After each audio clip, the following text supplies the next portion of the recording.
বাংলাদেশ স্থপতি ইনস্টিটিউটের 26তম নির্বাহী পরিষদের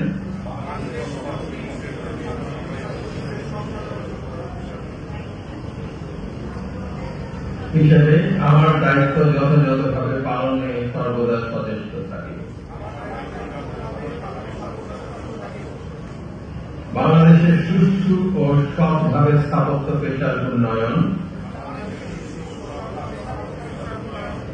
নিয়ন্ত্রণ ও অগ্রগতি সাধন এবং এই পেশায় যাহারা নিয়োজিত আছেন এবং ভবিষ্যতে যাহারা নিয়োজিত হইবেন তাহাদের মঙ্গল ও কল্যাণার্থে ইনস্টিটিউটের কার্য পরিচালনায়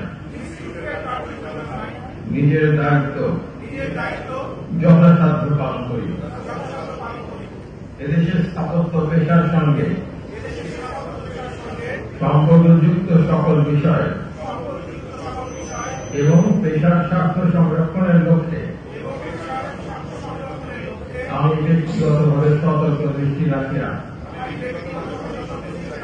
নির্বাহী পরিষদের সকল সিদ্ধান্তের প্রতি অনুগত থাকিয়া কর্তব্য ও দায়িত্ব পালনের সদা তৎপর থাকিব। ধন্যবাদ। শপথ বাক্য এখানে শেষ হলো। আমি সকলকে অনুরোধ করবো মঞ্চে অবস্থান করার